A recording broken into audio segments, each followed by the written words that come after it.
أعوذ بالله من الشيطان الرجيم. بسم الله الرحمن الرحيم. لولا جاءوا عليه بأربعة شهداء فإذ لم يأتوا بالشهداء فأولئك عند الله هم الكاذبون. ولولا فضل الله عليكم ورحمته في الدنيا والآخرة لمسكم فيما أفضتم فيه عذاب عظيم إذ تلقونه بألسنتكم وتقولون بأفواهكم ما ليس لكم به علم وتحسبونه هينا وهو عند الله عظيم. ولولا إذ سمعتموه قلتم ما يكون لنا أن نتكلم بهذا سبحانك هذا بهتان عظيم. يعظكم الله أن تعودوا لمثله أبدا إن كنتم مؤمنين ويبين الله لكم الآيات والله عليم حكيم. إن الذين يحبون أن تشيع الفاحشة في الذين آمنوا لهم عذاب أليم في الدنيا والآخرة والله يعلم وأنتم لا تعلمون. ولولا فضل الله عليكم ورحمته وأن الله رؤوف رحيم. صدق الله مولانا العظيم. الصلاة والسلام عليك يا سيدي يا رسول الله. الصلاة والسلام عليك يا سيدي يا حبيب الله. الصلاة والسلام عليك يا سيدي يا شفيع المذنبين وعلى آلك وأصحابك يا سيدي يا رحمة للعالمين.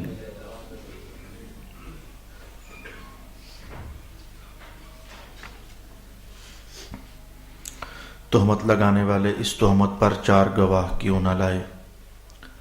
پس جب وہ گواہ نہیں لائی تو وہی اللہ کے نزدیک جھوٹے ہیں. اور اگر تم پر دنیا اور آخرت میں اللہ کا فضل اور اس کی رحمت نہ ہوتی تو تم نے جس تہمت کا چرچا کیا تھا اس کی وجہ سے تمہیں بہت بڑا عذاب پہنچتا. جب تم یہ تہمت اپنی زبانوں سے نقل کرتے رہے اور اپنے منہوں سے وہ بات کہتے رہے جس کا تمہیں علم نہ تھا اور تم اس کو معمولی بات سمجھتے رہے حالانکہ اللہ کے نزدیک وہ بہت سنگین بات تھی. تم نے اس تہمت کو سنتے ہی یہ کیوں نہ کہا کہ یہ ایسی بات کرنا ہمارے لیے جائز نہیں ہے؟ اے اللہ تو پاک ہے، یہ بہت سنگین بہتان ہے. اللہ تمہیں نصیحت فرماتا ہے کہ تم دوبارہ ایسی بات کبھی بھی نہ کرنا اگر تم مومن ہو. اور اللہ تمہارے لیے آیت بیان فرما رہا ہے اور اللہ بہت علم والا بہت حکمت والا ہے. بے شک جو لوگ یہ چاہتے ہیں کہ ایمان والوں میں بے حیائی کی بات پھیلے ان کے لیے دنیا اور آخرت میں دردناک عذاب ہے. اور اللہ جانتا ہے اور تم نہیں جانتے. اور اگر تم پر اللہ کا فضل اور اس کی رحمت نہ ہوتی اور یہ کہ اللہ بہت شفیق اور بہت بے حد مہربان ہے تو تم پر عذاب آ جاتا. صدق اللہ مولانا العظیم. اللہ رب العالمین نے حضرت ام المؤمنین سیدہ عائشہ رضی اللہ تعالی عنہا کی ذات اقدس پر منافقین مدینہ نے برائی کی جو تہمت اچھالی تھی، اس کے بارے میں قرآن حکیم میں بے شمار تنبیہات، بے شمار فہمائش، بے شمار براءتیں، بے شمار عظمتیں ارشاد فرمائیں اور نازل فرمائیں. ایک نشست اس عنوان پر ہم سیکھ چکے ہیں اور سماعت کر چکے ہیں جس کا لب لباب اور حاصل بیان اتنا تھا کہ رب کائنات نے اس پورے واقعے کا نام ہی افک رکھ دیا. افک کیا ہے گزشتہ نشست میں ہم نے جانا تھا.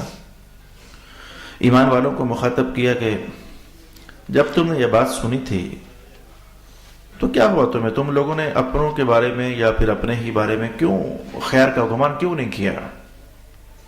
اس سے مراد بس 2 صحابی تھے اور ایک صحابیہ تھیں، حضرت مصطح اور حضرت حسان ابن ثابت. اور جناب ہمنا، یہ 3 مسلمان لوگ تھے بس، جو آندھی اس قدر تیز چلی کہ غبار ان پر کچھ پڑ گیا. بس اتنا ہی کہنا ہمیں زیب دیتا ہے. اس قدر تیز آندھی چلائی، بدتمیزی کی ان منافقین مدینہ نے کہ اڑتے چلتے سر راہ ان پر کچھ غبار خیال سے گزرنے لگ گیا کہ یہ کیا ماجرا ہوا ہے. رب کائنات نے مخاطب کیا اور ان کے ساتھ سب ایمان والوں کو مخاطب، گھرانہ رسول اللہ کا کوئی ان کے خلاف غلط بات کرے تم نے خیر کا گمان کیا کیوں نہیں؟ ماجرا کیا ہوا تھا؟ قرآن پاک کی تنبیہات ہیں، سمجھانے کا انداز ہے. اگر ایسا ہو گیا تھا تو تم کم سے کم اتنا تو کہہ لیتے کہ تم جو کہہ رہے ہو کہ جناب عائشہ نے ایسا کیا تو گواہ طلب کر لیتے ان سے. تم سے اتنا بھی نہ ہو سکا، گواہ طلب کر لیتے. اللہ تعالیٰ نے اپنے بندوں سے جس انداز سے کلام فرمائے رب ہے، اتنا تو تم سے ہو سکتا تھا نا، گواہی مانگ لیتے. تو یقینی سی بات ہے گواہ تو ان کے پاس نہیں تھے، جھوٹے قرار پاتے. کیوں تم قرآن پاک کا انداز ہے، احساس بیدار کیا جا رہا ہے. تم نے گواہ کیوں نہیں مانگ لیا؟ تم نے اچھا گمان کیوں نہیں کر لیا؟ تمہیں خیال نہیں آیا تھا کہ حضور کے گھرانے والے ہیں؟ اب اللہ تعالیٰ کو پتا تھا کہ جناب حسان ابن ثابت، منافقین کا اڑایا ہوا غبار کچھ ان پر پڑ گیا ہے لیکن بندے اندر سے مخلص ہیں. حضرت مستہ، منافقین کا غبار جو اڑایا ہوا تھا کچھ پڑ گیا ہے لیکن بندے مخلص ہیں. ہمنا اللہ کی نیک بندی ہیں، اندر سے عشق ہے سرکار دو عالم علیہ السلام کی ذات اقدس کے ساتھ. مولا کائنات نے کرم کر دیا اور اس کرم کے کرنے کے بعد اظہار یہاں کر دیا کہ محبوب یہ آندھی اڑائی ہے منافقین مدینہ نے، اور ان کے لیے ہم پہلے اعلان کر چکے ہیں عذاب عظیم، ان کے لیے بہت بڑا عذاب ہے اور وہ عذاب ہم نے دینا ہے اور آخرت میں دینا ہے. اور یہ جو 3 بندے ہیں، 2 مرد اور 1 عورت، یہ جو 3 بندے ہیں، غبار ان پر پڑ گیا پر بندے اپنے ہیں. غبار پڑ گیا ان پر منافقین کا لیکن بندے یہ اپنے ہیں. یہ بھی آپ کا غلام ہے، یہ بھی آپ کا خالص نوکر ہے، عاشق ہے، اور ان کا دل بھی آپ کے ساتھ بندھا ہوا ہے، بندے اپنے ہیں. پھر رب کائنات کیا کیا جائے؟ فرمایا ان کو ایسا کریں کہ کچھ خود ہی سزا دے لیں اور ان کو ادھر ہی فارغ کر دیں. یہ جو الفاظ ہیں یہ الفاظ میرے نہیں ہیں، علامہ قرطبی اور امام فخر الدین رازی نے یہ ارشاد فرمائے ہیں. یہ بڑے پرانے زمانے میں کہیں میں نے یہ صورت بیان کی تھی تو آج مجھے ان کا حوالہ ذہن میں آ گیا، آج میں پڑھ نہیں سکا یہ حوالہ. یا علامہ قرطبی نے کہا یا امام فخر الدین رازی نے ارشاد فرمایا. تو ایسا کریں ان کو محبوب آپ خود ہی جو کچھ سزا دینا چاہیں دے لیں، ان کا آخرت میں نہیں ہونا چاہیے، ان کا ادھر ہی ہو جائے. سرکار دو عالم علیہ السلام نے وہ جو تہمت لگانے والے کی سزا بنتی تھی 80 کوڑے رسول پاک علیہ السلام نے انہیں بھی لگا دیا اور انہیں بھی لگا دیا اور فارغ کر دیا. جب معاملہ یہاں تک پہنچ گیا تو رب کائنات نے فرمایا وَلَوْلَا فَضْلُ اللَّهِ عَلَيْكُمْ وَرَحْمَتُهُ، تم کہ تم تینوں بندے اپنے تھے، رسول اللہ کے غلام تھے، عاشق تھے، سچے تھے، صحابہ تھے، تمہارے ایمان کی گواہی اللہ کے ہاں محفوظ تھی، تو اس لیے رب کائنات نے تمہیں ادھر ہی فارغ کروا لیا. اور اللہ کا فضل نہ ہوتا تم پر، فضل نہ ہوتا نا اللہ کا تم پر اگر، اور اس کی رحمت خاصہ تم پر نہ ہوتی نا، تو پہلی بات ہے کہ تم نے ایمان والا ہونا ہی کہاں تھا، تم بھی ان منافقوں کے ساتھ منافق ہی ہوتے.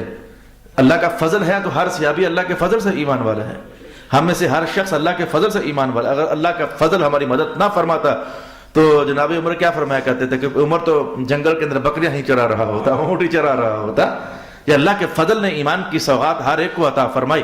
تو رب کائنات نے کہا اور اللہ کا فضل تم لوگوں پر نہ ہوتا اور اس کی رحمت نہ ہوتی تو پھر تمہیں ادھر سزا دے کر فارغ نہ کیا جاتا بلکہ تمہارا معاملہ ادھر ہو جاتا. تو یہ اللہ نے کرم کر دیا ہے، یہ اللہ نے فضل کر دیا ہے، کیونکہ چاہنے والے رسول اللہ کے ہونا اللہ نے آخرت کے عذاب سے بچا کر دنیا ہی میں معاملہ صاف فرما دیا ہوا ہے.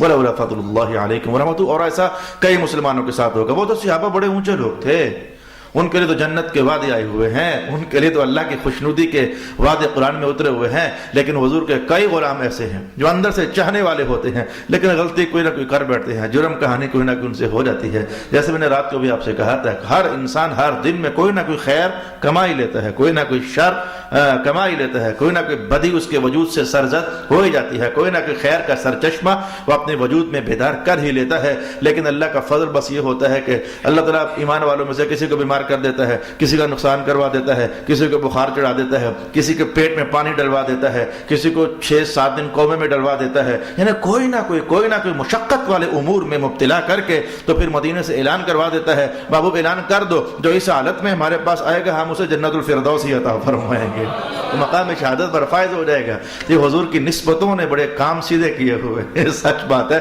حضور کی نسبتوں نے بڑے کام سے، وہ ہے کسی نعت خوان بھائی نے اچھا شعر کہا ہے لیکن اندر کھاتے ہے، قرآن پاک کی آیت کا ترجمہ ہے، روک لیتی ہے وہ آپ کی نسبت، آگے بولو کیا ہے، نہیں اس کے بعد آگے جا کر آتا ہے کہ جس کا معنی کچھ یہ بنتا ہے کہ حضور کی نسبت سے عذاب ٹل جاتے ہیں، حضور کی نسبت سے عذاب آنے والے عذاب ٹلتے ہیں، کچھ اس طرح کی کہانی کسی شاعر نے کہی اور اچھی کہی۔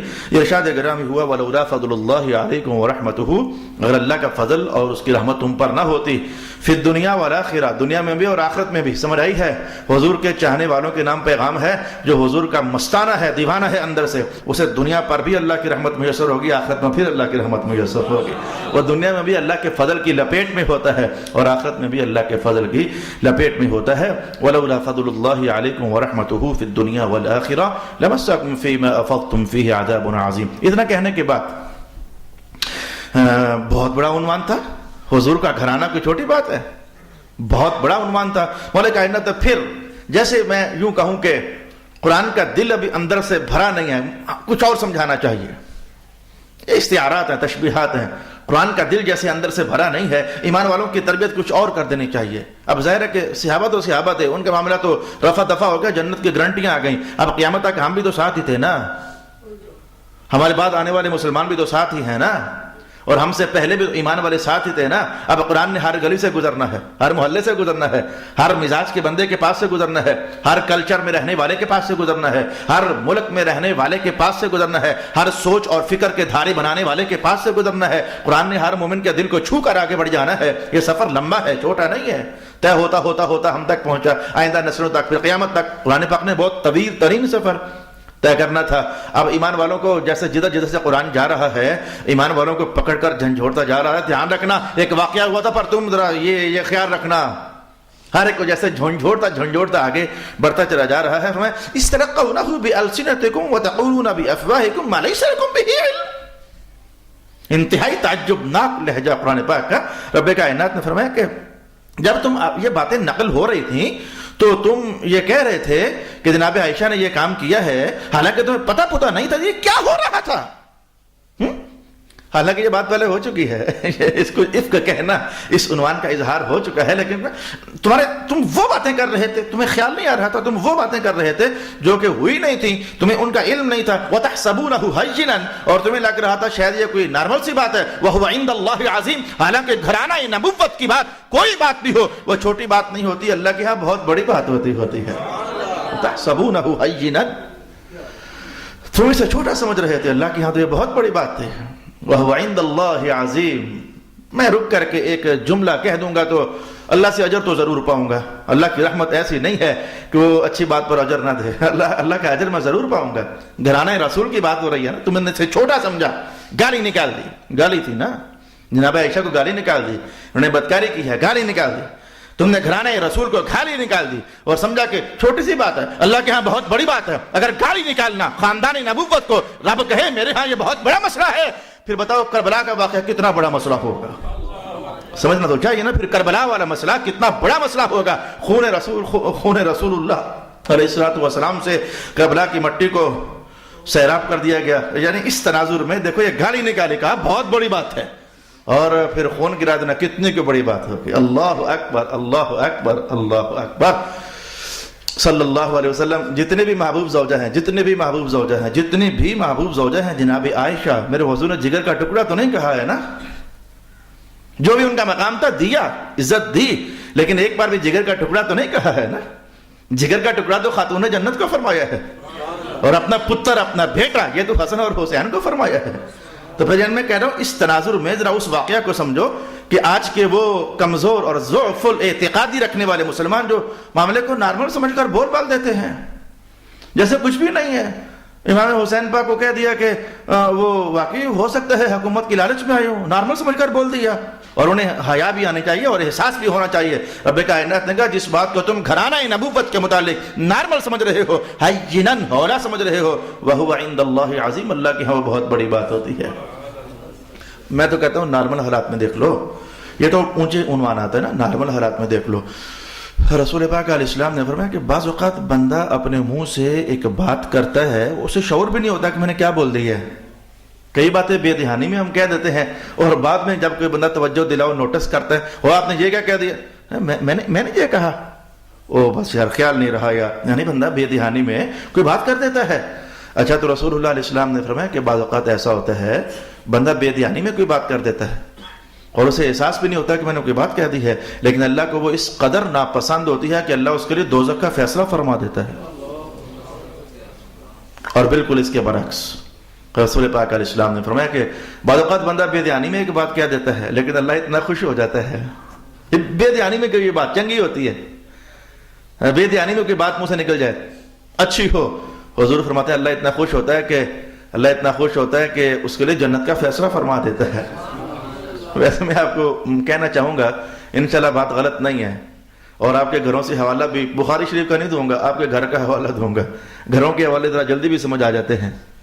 ہمارے بچے ہوتے ہیں نا، یہ سارا دن جناب علی وہ جو حفظ کرتے ہیں، پڑھ کر قرآن دہرا کر آیتیں رکوع یاد کر کے سبق سنایا، سب کی سنائی، منظر سنائی، دور کیا، ڈنڈے کھائے، سبق یاد نہ آیا، پھر یاد کیا، پھر سنایا، 6 بار دہرایا، تو رات کو سوئے بھی وہ سارا دن جو کرتے رہتے ہیں نا، تو رات کو ان کی مائیں کہتی ہیں راتی اپنا ننّا سوتیا میں قرآن بھی پڑھنے سی، یہ مائیں کہہ دیتی ہیں، گوئیں یہ چلتی ہیں گھروں کی بات ہے یار۔ یہ تو میں کہتا ہوں کہ یہ جو بندے کے منہ سے لا شعوری میں، بے دھیانی میں اور بغیر احساس کے بھی کوئی بات نکل جاتی ہے نا، یہ بھی بندے کے اندر کی عکاسی کرتی ہے صحیح کہ بے دھیانی میں وہی باتیں نکلا کرتی ہیں، بندہ جو باتیں کرتا رہتا ہوتا ہے، جو اس کی عادت بنی رہتی ہوتی ہے نا، بندہ بے دھیانی میں بھی وہی باتیں کرتا رہتا ہے۔ جس بندے کو اللہ نے سعادت میں یہ ڈال دیا کہ وہ توجہ کے ساتھ آمدن ارادتن خیر سے بھری ہوئی باتیں کرتا ہے، کبھی لا شعور میں بھی کوئی بات اس کے منہ سے نکل جائے تو اللہ اس سے بھی خیر والی بات ہی بناتا ہوتا ہے۔ اور جو بندے، جو میں نے ابھی حدیث آپ کے سامنے بول دی کہ بے دھیانی میں کوئی غلط بات نکل گئی، اللہ ناراض ہو گیا، تو بے دھیانی میں غلط باتیں تقریباً انہی منہوں سے نکلتی ہیں جو دھیان میں ہوں تو بھی غلط باتیں ہی کرتے رہتے ہیں، گندی باتیں ہی کرتے رہتے ہیں، شرف سے بھری ہوئی باتیں ہی کرتے رہتے ہیں۔ یہ بے دھیانی جو ہے یہ دھیان کا عکس جمیل ہی ہوتی ہے اور نتیجہ ہی ہوتی ہے۔ اللہ رب العالمین ہمارے دھیانوں کو اچھا فرما دے تاکہ ہماری بے دھیانی کی باتیں خود بخود ہی اچھی ہو جائیں۔ ارشاد گرامی ہوا تقولون بافواہکم ما لیس لکم بہ علم وتحسبونہ ہینا وہو عند اللہ عظیم، تم اس کو ہلکا سمجھ رہے تھے، حالانکہ اللہ کے نزدیک یہ بہت بڑی بات تھی۔ قرآن پاک اب بھی ابھی رجا نہیں ہے، قرآن اب بھی اصلاح کرتے ہوئے رجا نہیں ہے، کہا نہیں میں پھر کہوں گا۔ قرآن جیسے کہ استاد ہے نا، بہترین استاد، بہترین نصاب، بہترین کتاب، بہترین کلام، خیر الکلام کلام اللہ وخیر الہدی ہدی محمد، بہترین کلام اللہ کا کلام ہے۔ بات جب تک سمجھ نہیں ہے کہ قرآن چھوڑتا نہیں ہے، اور ویسے بھی جب کیا جو دیا عنوان نارمل ہے ہی نہیں ہے، عنوان بڑا اہم ہے۔ ابھی تک آپ چیک کرو گے نا تو باتیں تقریباً سملر سی ہیں۔ مثلا دیکھو نا، رب کائنات نے کہا ان الذین جاؤوا بالافک، یہ جو واقعہ پیش آیا سارا جھوٹ ہے، گالی کوئی نہیں، اصل میں معاملہ کوئی اور تھا۔ پھر کہا جس نے اس کی تہمت اڑائی ہے اس کو سزا دوں گا۔ پھر کہا کہ مسلمانوں تم نے ظن خیر کیوں نہیں کیا، پھر کہا تم نے گواہ کیوں نہیں مانگے۔ بات تو ایک ہی چل رہی ہے کہ یعنی ایسا سوچنا نہیں تھا، ایسا کرنا نہیں تھا، عنوان تو اندر ایک ہی چل رہا ہے نا، تم نے ظن خیر کیوں نہیں کر لیا، تم نے گواہ کیوں نہیں مانگ لیے، یہ جھوٹے تھے، اگر اللہ کا فضل نہ ہوتا پھر تمہارا نقصان ہو جاتا۔ آگے پھر کہا کہ تمہارے منہ سے باتیں وہ نکل رہی تھی جس کا تمہیں پتہ ہی نہیں تھا، بغیر پتے کہ تم باتیں آگے کر رہے تھے۔ اور مسلمانوں کے ہاں بھی یہ بیماری ہے، مسلمانوں کے ہاں یہ بیماری ہے، سنی بات آگے کر دیتے ہیں اور بغیر پتے کے کر دیتے ہیں، یہ دیکھے بغیر۔ ویسے جہاں تاریخی حوالہ تھا وہ تو ہے ہی ہے، لیکن ہاں تمہیں آپ کے ماحول کا حوالہ بھی کہوں تو کوئی بری بات تو نہیں ہے۔ کسی کے خلاف بھی کوئی بات کرنے سے قبل یہ سوچ لینا کہ اس سے اس کا کیریئر داؤ پر لگ سکتا ہے، اس کی عزت داؤ پر لگ سکتی ہے، اس کی زندگی میں رہن سہن آبرو مندانہ طریقے سے یہ داؤ پر لگ سکتا ہے۔ اور کسی مسلمان کی عزت کو خراب کرنا شاید تم سمجھتے ہو کہ یہ ہلکی سی بات ہے، لیکن اللہ کے ہاں یہ بہت بڑی بات ہوتی ہے۔ نیچے درجے میں آ جاؤ، جس کو درجے میں ہم رہتے ہیں نا، اس کا نام درجہ بھی نہیں بنتا ہے، لیکن سمجھانے کے لیے میں نے کہہ دیا جہاں کو ہم رہتے ہیں نا، ذرا اس لیول پر آ جاؤ تو یہ بات ہمیں بھی یہ سمجھنی چاہیے۔ اچھا تو فرمایا کہ بات وہی جو عنوان ایک ہی چل رہا تھا، تم وہ باتیں کر رہے تھے جس کا تمہیں علم نہیں تھا. اب قرآن پاک نے کہا نہیں، بات ابھی اور چلاؤں گا. اے قرآن سمجھا. ارشاد گرامی ہوا وَلَوْلَا إِذْ سَمِعْتُمُوهُ قُلْتُمْ مَا يَكُونُ لَنَا أَن نَّتَكَلَّمَ بِهَذَا. جب منافقوں نے یہ آواز اڑائی تھی کہ جناب سیدہ عائشہ نے گناہ کیا ہے، زنا کی تہمت جب لگائی تھی، تو اے ایمان والو ان کو تو مارو، گولی دفع کرو، وہ تو ہیں منافق، کافر ہیں وہ. یہ الفاظ میرے ہیں، قرآن پاک کے احساسات کو بیان کر رہا ہوں. قرآن پاک محسوسات جو ہمارے سامنے لانا چاہتا ہے. تم رب کائنات نے ایمان والوں کو مخاطب کیا، ان کو تو مارو، گولی دفع کرو، منافق ہے، کافر ہے، ان کے لیے تو عذاب عظیم ہم نے کہہ دیا. لیکن لولا اذ سمعتموه، ایمان والو یعنی مجھے مخاطب کیا، آپ کو مخاطب کیا، اول صحابہ کو مخاطب کیا، اور اس کے بعد ہم سب کو مخاطب کیا. گرانا رسول اللہ کی ذات، حضور کی ہستی، حضور کا خاندان. ٹاپک یہ ہے. کسی نے خلاف کوئی بات کی تھی، ٹاپک یہ ہے. رب کائنات نے کہا تم نے جب یہ بات سنی تھی، وہ ہم بھی جیسے بڑے زور سے درلے سے نہیں کہتے نہ تو سامنے اے دسو، ہاتھ بھی ساتھ مارتے ہیں. وہ بات کو پختہ کرنے کے لیے ہاتھ مارتے ہیں، ساتھ لہجہ کچھ اس میں اپ ڈاؤن کرتے ہیں تاکہ بات کی پختگی ظاہر ہو جائے. رب کائنات کی بات یہ ہے کہ لولا سمعتموہ، جب تم نے یہ بات سنی تھی کہ جناب عائشہ کے خلاف یہ بکواس چل رہی ہے، یہ منافقوں کی تہمت چل رہی ہے، تو تم نے یہ کیوں نہ کہا ان ما لنا ان نتکلم بهذا، اوے ہٹو، ہم اس عنوان پر بات ہی نہیں کرنا چاہتے ہیں، ہٹو، جاؤ دفع ہو جاؤ، ہم اس عنوان پر بات ہی نہیں کرتے. تم نے یہ کیوں نہ کیا؟ احساس میں اس بات کو اتارے. میں انسانی ہر لہجہ آپ کے سامنے لانا چاہ رہا ہوں، اور انسانی ہر ویو جو ہمارے ماحول میں چلتا ہے آپ کے سامنے لانا چاہتا ہوں، کہ جیسے ہم منہ پھیرتے ہیں، سینہ پھیرتے ہیں، رخ پھیرتے ہیں، ہاتھوں گھماتے ہیں، نہ ہٹ ہے، میں اس عنوان سے گل ہی نہ کرنا چاہنا. رب کہنا تم نے ایسا کیوں نہیں کیا؟ پتا تھا یا پتا نہیں تھا، تم نے ایسا کیوں نہ کیا؟ قلتم ما يكون لنا ان نتكلم بهذا، تم سے ایسا بھی نہ ہو سکا، تم نے ایسا کیوں نہ کیا؟ سنو، رب تو رب ہو کر یہ کہتا ہے کیا؟ سنو، رب کائنات نے کہا تم سے اتنا بھی نہ ہو سکا، ہم رب ہیں.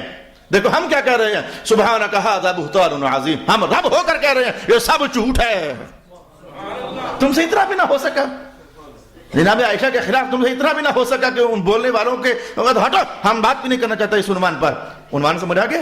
رسول اللہ کے ذات اقدس، حضور کا خاندان، حضور کے بیٹے، حضور کے صاحبزادے، حضور کی صاحبزادیاں، حضور کی ازواج، حضور کے خاندان والے.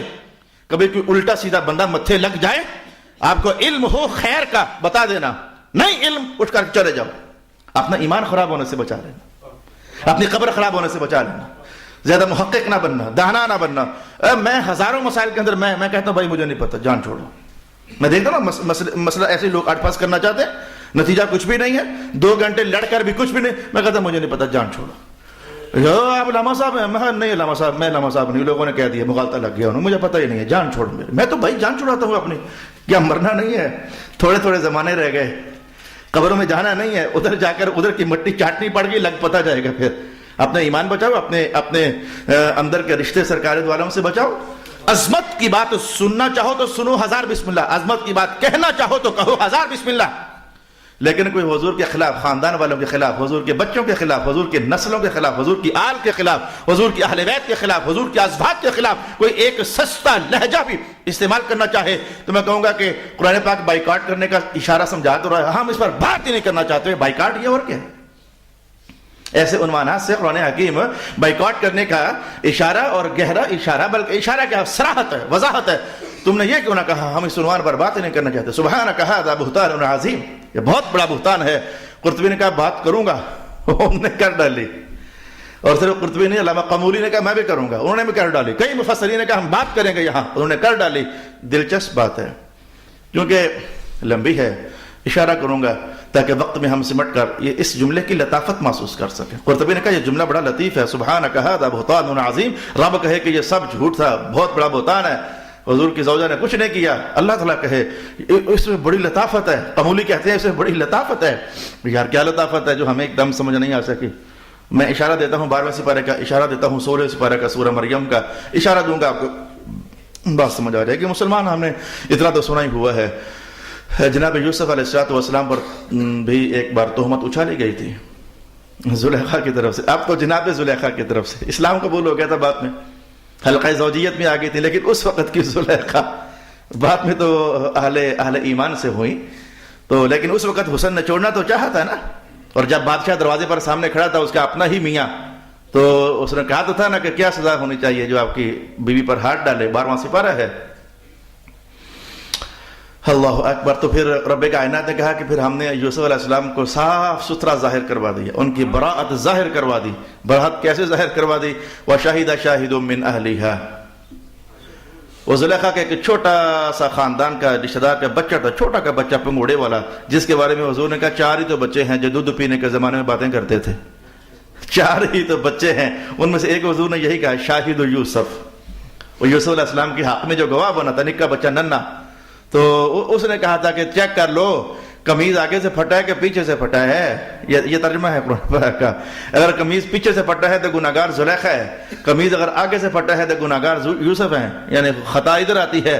وہ فلما رآ، جب وہ قمیض دیکھا گیا تو بھائی وہ قمیض تو دامن تو پیچھے سے پھٹا ہوا تھا، تو آپ نے کہا یوسف علیہ السلام پر تہمت لگی، ہم نے بچوا لیا، ہم نے عزت کو ظاہر کروا دیا، آبرو مندی کی برات ہم نے صاف کروا دی کہ کچھ بھی نہیں ہوا، ایسے لگی ہوئی ہے، کچھ بھی نہیں ہوا، لیکن ہم نے استعمال ایک بچے کو کیا تھا۔ بات تو سمجھ آ گئی، ایک بچے کے منہ سے نکلا تو بولے، جب تو بولے گا تو لوگ حیران ہو جائیں گے کہ بچے بولا نہیں کرتے، آج جو بول رہا ہے واقعی بات کوئی ہے تو اللہ اسے بلوا رہا ہے، تیری اس عمر کی گواہی لوگ مان جائیں گے۔ تو لوگ مان گئے، کہا جو یوسف علیہ السلام کی غلطی نہیں ہے۔ اچھا ایک اور واقعہ قمولی کہتے ہیں، ایک اور واقعہ بھی تو ہوا تھا، 16واں سپارہ سورہ مریم۔ جناب مریم علیہ السلام کے ہاں جب جناب عیسیٰ علیہ السلام پیدا ہو گئے تھے تو شادی جو آپ کی نہیں ہوئی تھی، وہ رب کائنات نے کہ ہمارے کلمہ کن سے ہم نے عیسیٰ علیہ السلام پیدا فرما دیے تھے، میاں اور بیوی تھے ہی نہیں، صرف مائیں تھی، جیسے آدم کے نہ باپ تھا نہ ماں تھی، ہم نے بنا دیا، ہمارے لیے کیا مسئلہ ہے۔ جو وہ بچے کو اٹھا کر تو قوم میں گئی تو قوم نے تانے مارے، گالیاں نکالی جو ان کو آتی تھیں، اور ان کا بعض حوالہ ائمہ تفسیر نے ارشاد فرمایا جو ان کی زبانوں سے سخت لفظ نکلے بول دیے، تیرا باپ ایسا نہیں تھا، تیری ماں ایسی نہیں تھی، یہ بچہ کہاں سے آ گیا، شادی تیری ہوئی نہیں ہے۔ تو رب کائنات نے کہا ایک نبی کی ماں پر یہ شرارت ہوئی تو ہم نے پھر ان کی بھی عزت بچائی، ہم تو رب ہے جس کی مرضی عزت بچا لے، وَتُعِزُّ مَن تَشَاءُ وَتُذِلُّ مَن تَشَاءُ، ہم نے ان کی عزت بچوا لی۔ اور بندوبست کیا کیا؟ کہا ہم نے پیغمبر سے کہہ دیا، عیسیٰ پیغمبر چلو ہو تو اب تھوڑے کچھ دنوں کے، وہ آپ خود ہی بول پڑیں کہ میری ماں نے کچھ نہیں کیا، اور لوگ جو ہے وہ بچے کے منہ سے نکلی بات مان لیتے ہیں، ظاہر ہے ان کو پتہ ہے کہ اس بچے کو یہ تو بول ہی نہیں سکتا، اگر بول رہا ہے جسے بلوایا جا رہا ہے۔ عیسیٰ علیہ السلام نے خود ہی کہہ دیا انی عبد اللہ آتانی الکتاب وجعلنی نبیا وجعلنی مبارکا اینما کنت، وہ لمبے چوڑے کلام الفاظ، مانا ہم نے پھر ان کی ماں کی عزت بچا لی، ادھر بھی نبی ادھر بھی نبی۔ معاملہ آپ کے سامنے لا رہا ہوں، یوسف نبی، تہمت لگائی گئی، کہا ہم نے اسی خاندان سے ایک بچے کے ذریعے وہ تہمت ہٹوا دی۔ عیسیٰ علیہ السلام کی اماں جان خاندان نبوت ہے، گھرانہ نبوت ہے، یہ بھی تہمت لگ گئی۔ ہم نے پھر ایسا کر دیا کہ خود جناب عیسیٰ ہی سے فرما دیا آپ خود ہی بول پڑے، آپ تو خود نبی ہیں نا، بول پڑے، معاملہ رفع دفع ہو گیا، صاف صفائی ہو گئی۔ لیکن قمولی کہتے ہیں کیا لطافت ہے اس جملے میں، کیا لطافت ہے اس جملے میں، میرا خیال ہے کہ 2 حوالے دینے کے بعد لطافت کا سمجھنا آسان ہو جائے گا۔ قمولی کہتے ہیں، قرطبی کہتے ہیں ہو دیکھو جناب یوسف پر تہمت اگر لگ جائے تو اللہ بچوں سے گواہیاں دلوائے، عیسیٰ کی اماں جان علیہ السلام پر تہمت لگ جائے تو اللہ ایک نبی درجے کے بچے سے گواہی دلوا لے، ہے تو بچہ ادھر بچہ ادھر، چلو وہ بچہ نبی نہیں تھا یہ نبی تھا، بچہ انسان بچوں سے گواہی دلوائے، اور خاندان نبوت مصطفیٰ کریم علیہ السلام کے گھرانے کے کسی فرد کی بات ہو جائے، اللہ کسی بچے کو نہیں کہہ رہا، کسی نبی سے نہیں کہہ رہا، خود کہتا ہے اس خاندان کی طہارت کی گواہی میں رب خود عطا فرماؤں گا۔ سبحانک ھذا بہتان عظیم، سبحانک ھذا بہتان عظیم۔ ویسے یار یہ ہمارے بزرگ بھی واہ واہ ہیں، اللہ نے انہیں ایمان کے سودے بھی خوب دیے اور عشق و مستی کے سودے بھی خوب عطا فرمائے، کہاں کہاں کی بات اور کہاں کہاں لے جانا، اور بات تو قرآن ہی کی ہے، ایک 12واں سپارہ ہے، ایک 16واں سپارہ ہے، ایک ہمارے سامنے اس وقت 18واں سپارہ ہے، لیکن یہ توجہ کے اندر یہ معاملہ جڑ جانا یہ ان اکابرین کا حصہ ہے۔ اس لیے اللہ تعالی ہمیں ان کے سمجھائے ہوئے دین پر قائم دائم رکھے۔ آج کے دور میں زیادہ تازہ محقق بننے کی ضرورت بھی نہیں ہے، اور زیادہ تحقیقات کی نئے مسائل وہ تو چلتے رہتے ہیں، قیامت تک چلتے رہیں گے، لیکن جو ایمانیاتی مسائل ہیں وہ جو پرانے زمانوں سے آ رہے ہیں وہ بالکل ٹھیک ہیں، ایگزیکٹ، کوئی ان میں خمی نہیں، کوئی کوتاہی نہیں۔ ایمانیاتی مسائل کے اندر کوئی بندہ تھوڑا کچھ زیادہ محقق ہو کر ادھر سے ادھر ہوا نہیں ہے، حالات نے اسے دبوچا نہیں ہے، حالات نے اس کا محاصرہ کیا نہیں ہے۔ اس لیے ہمارے صوفیاء فرماتے ہیں کہ ایمان میں اور اطاعت میں پرانے مسلمان بن جاؤ، ویسے جیسے مرضی زندگی، جیسے تمہیں تمہارا ماحول اجازت دیتا ہے گزارو، جو سہولتیں ہیں لو، جو نعمتیں ہیں استعمال کرو، رو نئے جدت پسند مسلمان بن جاؤ، لیکن ایمان جدت پسندی نہیں، اطاعت جدت پسندی نہیں. ویسے جتنے مرضی نئے ہو جاؤ لیکن عمل تمہارا پرانا ہی ہونا چاہیے، ایمان تمہارا پرانا ہی ہونا چاہیے. جو مدینہ کی گلیوں سے بہار بن کر اٹھا تھا، جو مدینہ کی گلیوں سے نور بن کر چمکا تھا، ایمان وہی اچھا لگتا ہے اور اطاعت وہی اچھی لگتی ہے. صلی اللہ علی حبیبہ محمد وعلی آلہ وصحبہ اجمعین. بات ابھی مکمل نہیں ہوئی ہے لیکن چلتے چلتے میں انسانی لہجہ بتاؤں. قرآن انسانی لہجوں سے قریب ہو کر بات کرتا ہے، بہت سمجھو کر آخر کار ہم بڑا کیا بات کرتے ہیں، چل چھوڑتا ہوں میں، اب اگر کیا نا تو نے، یہ ہمارے انداز ہے ادھر کے، اب اگر تو نے کیا نا، اب تو ادھر آیا نا، اگر پھر دیکھنا. انسان ہے نا، وہ اپنے لہجے استعمال کرتا ہے. میں کہتا ہوں قرآن کے پاکیزہ الفاظ میں ذرا قریب ہونا محسوس کرو. قرآن جیسے ہمارے لہجوں سے قریب نہیں ہو چکا ہے، محسوس کرنا ذرا.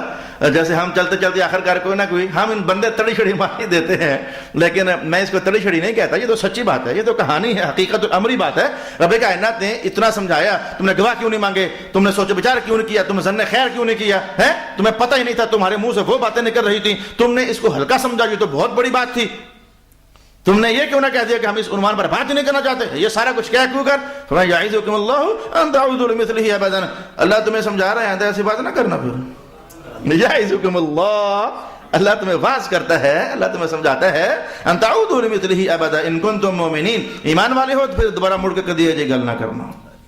ایمان والا ہونا شرط ہے، یہ سمجھا رہا ہے. اب اگر پھر ایسی بات کی تو پھر اگر ایمان والے ہو تو نہ کرنا، سمجھ آ گئی ہے. رسول اللہ کے خلاف، حضور کے خاندان کے خلاف، اگر ایمان والے ہو دوبارہ مڑ کر کوئی ایسی بات نہ کرنا. توبہ، پکی توبہ، آج کے بعد سوچیں گے بھی نہیں، اگر کی تو پھر ایمان نہیں.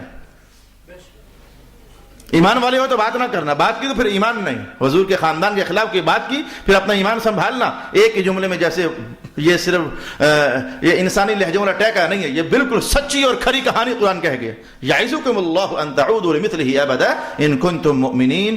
اللہ تمہیں نصیحت فرماتا ہے کہ تم دوبارہ ایسی بات کبھی بھی نہ کرنا اگر تم مومن ہو. وَيُبَيِّنُ اللَّهُ لَكُمُ الْآيَاتِ وَاللَّهُ عَلِيمٌ حَكِيمٌ. اس کا ترجمہ سن لیں کیونکہ اگلی آیت سے عنوان ذرا قدر الگ ہے اسی کا حصہ ہے، اسی کا لاحقہ، لیکن ذرا قدر الگ ہے، اس میں اور بھی کچھ ہے. فرمایا کہ اللہ تمہارے لیے آیتیں بیان فرما رہا ہے اور اللہ بہت علم والا، بہت حکمت والا ہے. صدق اللہ العظیم.